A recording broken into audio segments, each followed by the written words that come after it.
Welcome to Defeat Your Cravings, hosted by Dr. Glenn Livingston, PhD. Glenn has held his doctorate in psychology for more than 30 years and is also a former multi-million-dollar consultant to the big food industry and uses his experience to help you defeat your cravings. This show will help you to focus on dramatically reducing cravings and leave the diet mentality behind, so you can more easily and effortlessly achieve your health, fitness, and body composition goals.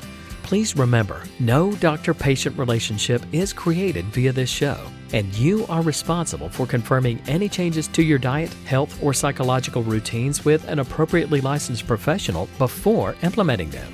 Now, before we get started, if you haven't yet downloaded the free smartphone app to access dozens of these recordings all in one place, as well as to avail yourself of a confidential community for support, motivation, and assistance, please visit the podcast link on defeatyourcravings.com as soon as possible.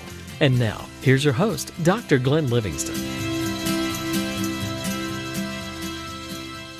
Hey, this is the very good Dr. Glenn Livingston at defeatyourcravings.com. Who am I here with?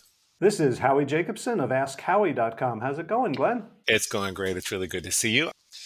Today, I want to talk about the concept of powerlessness and how people get into a space of feeling very despairing and hopeless and, very down in the dumps about ever being able to overcome their behavior with food or for really anything else that's addictive for that matter.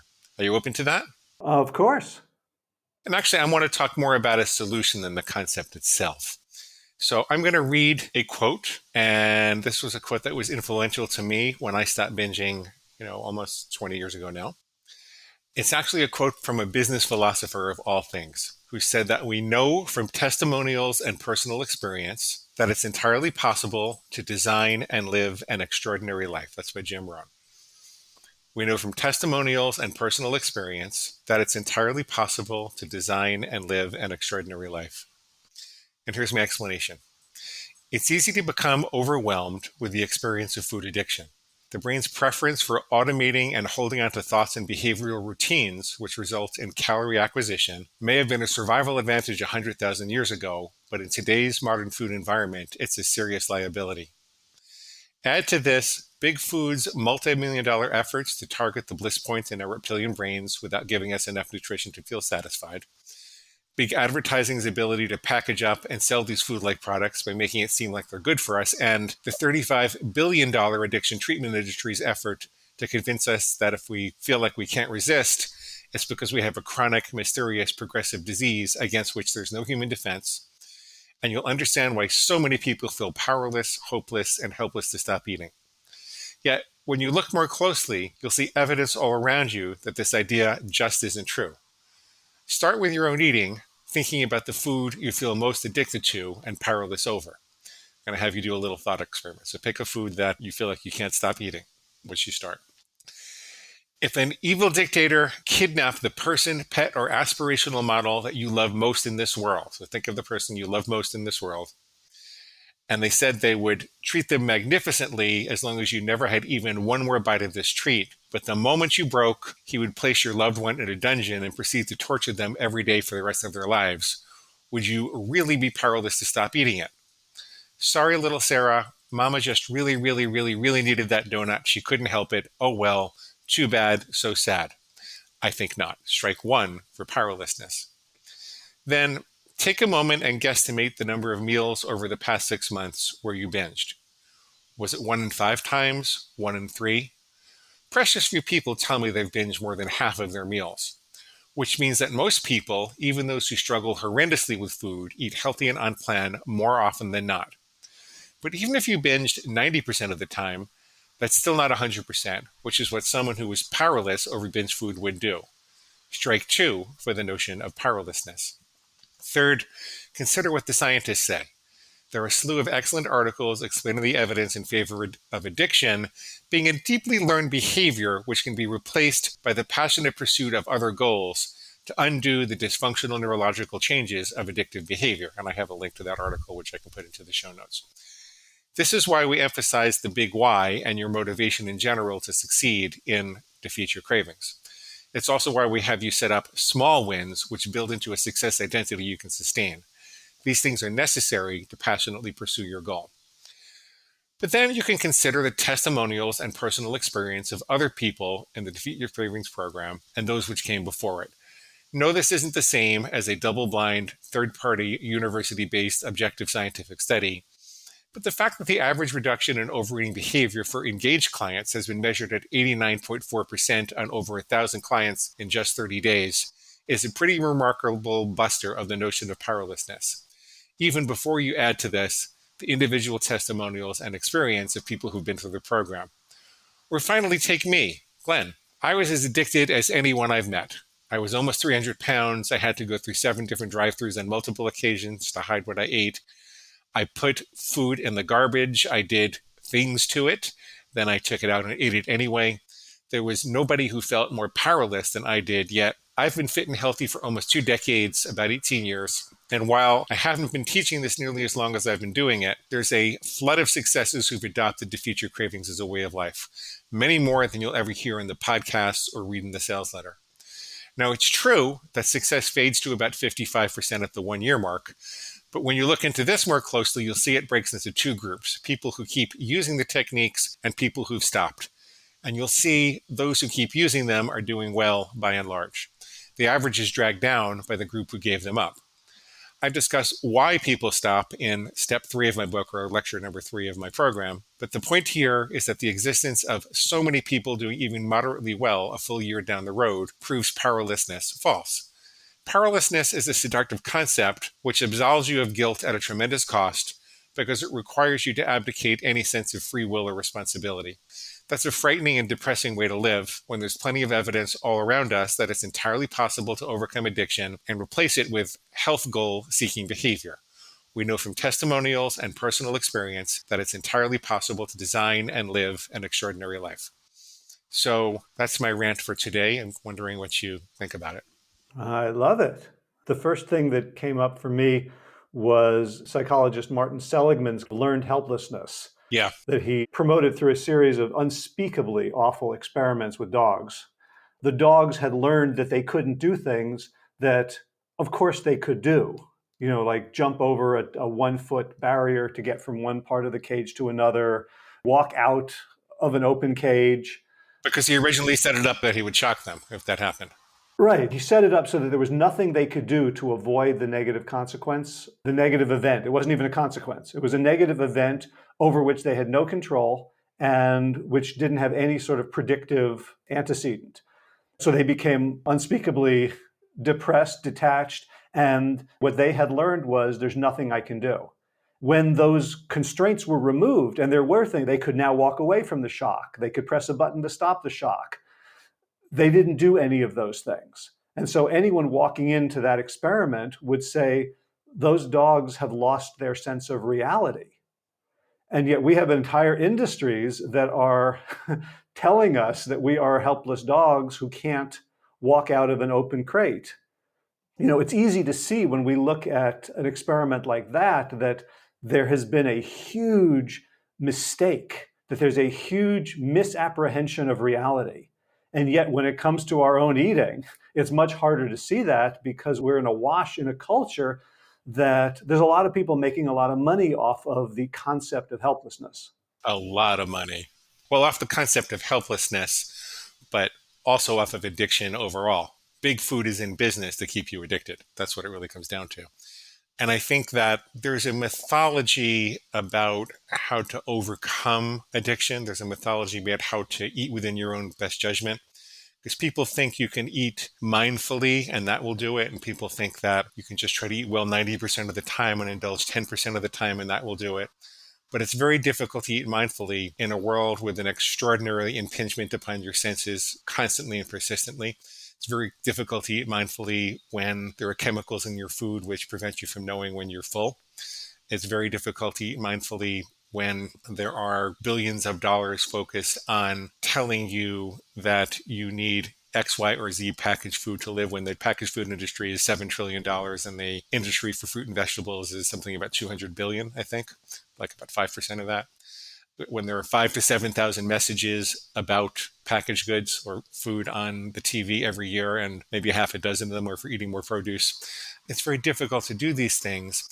And people don't understand the tools that they can use. They don't know how to surf the urge. They don't know that they could mindfully switch and change their fantasy in the middle of a craving. They don't understand how cravings work. They think that cravings are a sign of a sick mind rather than a healthy mind doing its job in a sick environment. They don't understand how cravings are formed. As a consequence of all these things, most people have had the experience that there's nothing that they can do, that they're helpless against these cravings. But it's not true. It requires a little work. It requires a little study. It requires a little forethought and planning. When you understand how all this works, you can open the door to the crate, and you just have to believe that it's possible to not get the shock. You have to believe that's possible. The other thing that I've discovered with mindful eating, and this is not true for everyone, some people really enjoy it. For most people who try mindful eating, it's a torture, because what eating has always done for them is it's helped them sort of numb out or distract or given them a high that will move their awareness away from some other feeling. Yeah. And so when you say, okay, I'm going to eat mindfully, you're basically saying, okay, let's take the rag out of my mouth. Let's stop the rum. Let's just, pull my tooth or amputate my leg on the sloop. The neurological reality of a lot of people is jumping immediately into mindful eating is extremely painful. And so it's now this becomes this other horrible thing. I'm either going to sit here and have to deal with all these unwelcome sensations, emotions, thoughts, and urges, or I can just keep eating the junk food that I have been eating, the stuff that I'm trying to not binge on. And it feels like I'm stuck in the cage and there's no way out. Absolutely. What I also want to underline, though, is that I'm in favor of eating mindfully, despite the fact that you have to go through that. I'm not in favor on relying on mindfulness as a way to put the boundaries on how much you have and what you have. There are studies that say that we absorb more nutrition when we eat mindfully, that we feel sated more quickly, that we enjoy it more. It makes it more likely that you're going to consider what you're doing and what you're eating as well as when to stop. So it's a good idea. But I always come back to the city traffic planner analogy or the city traffic analogy. We need the red lights and stop signs at the dangerous intersections. But once you know the rules of the road and you've taught yourself to habitually stop at the stop signs and red lights and yield at the yield signs, then it's better if you drive mindfully and just enjoy your time between red lights. Listen to music, talk to your friends. Driving can be an enjoyable experience. It doesn't have to be extraordinarily stressful. And it's the same with food. You can eat mindfully, but between the lines. That's my experience. I think that's what's missing in a lot of the popular talk about mindfulness is it's not about mindfulness, it's about maximal enjoyment. I'd eat a sleeve of Oreos, and that was a good snack. That was only one sleeve. I didn't open the second sleeve. There was no enjoyment. There was no pleasure in that. Beyond the first 5 seconds, it was entirely just trying to get back to, the kind of this dopamine seesaw of, I don't want to feel worse, so I'm going to keep eating these cookies until I did feel worse. If you wanted to get maximum enjoyment, maximum hedonic pleasure from this meal, what would it look like and how would you eat it? I don't think anybody would say, I would stuff my face with 5 cheeseburgers and then lie on the couch moaning and flatulating for the next 3 hours. I would choose something that would feel good in the moment, that would taste good, that I would be engaged with, and that would nourish me over time so that I could really be selfish about my eating. That's a really good way to look at it. My point in saying this, there was a movie with Anthony Hopkins and what was the other guy? I even forgot the name of the movie, so this is really bad because this is the problem with coming up with them spontaneously. But basically, these two guys are in the woods, and the guy who was not Anthony Hopkins was trying to kill Anthony Hopkins because he wanted to marry his wife and take his money. And in the midst of doing all this, they were menaced by a giant grizzly bear. And as the grizzly bear, he attacked them once and they got away. And they realized that the bear was stalking them. And I don't know if bears would actually do that, but in the movie it did. And they had this talk, and Anthony Hopkins said, well, he knew a man on a hunting trip who was terrified, but he managed to kill the bear with a big wood spike.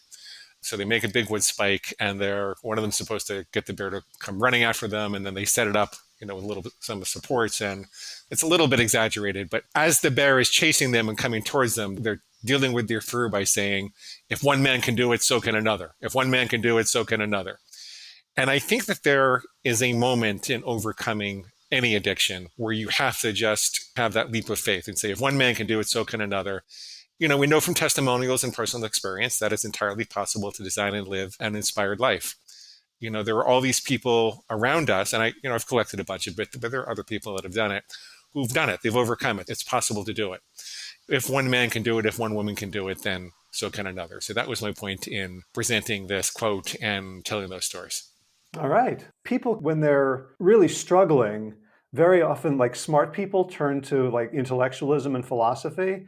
And so I don't know how many conversations you've had with clients about the concept of free will, which is a very interesting thing to talk about. And I've read, neurologists and philosophers and students of consciousness, and there's no definitive proof. There's no definitive proof that such a thing exists as free will, and maybe we are entirely programmed like machines. But the question that I want to ask is like, okay, forget about whether it's true. Which belief is more empowering, right? Like, again, coming back to Seligman, who did a lot of work on optimism and pessimism, he says pessimists tend to get it right more, but optimists are happier and lead better lives. Yeah, I gave a lot of thought to this while I was recovering, because obviously this was the central concept. You have to determine for yourself which philosophy you're going to believe in order to recover.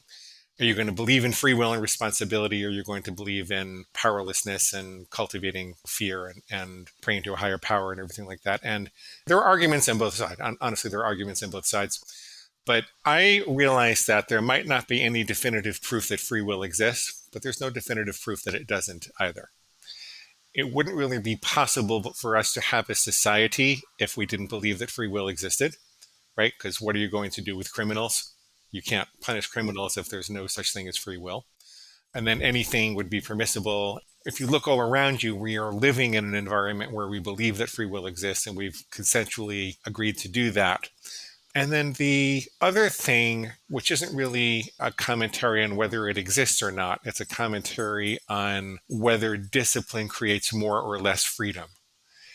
Jim Rohn said a life of discipline is better than a life of regret. And Peter McWilliams said, you can have anything you want, but you can't have everything you want. And I've always believed that freedom emanates from discipline. Like, freedom is not the polar opposite of discipline. It emanates from discipline, because if I hadn't studied the structure of music, I couldn't improvise my soul when I'm playing jazz, because I wouldn't know how to get back to the structure. The people that built the airplanes, the engineers that built the airplanes, if they were not disciplined, I couldn't get to California in 5 hours. I wouldn't have the freedom to do that. I feel the same way about all of my rules and all of my food disciplines. If I'm cognizant of where the boundaries are and I do the work to develop that discipline, then I have the freedom to enjoy all the rest of the food.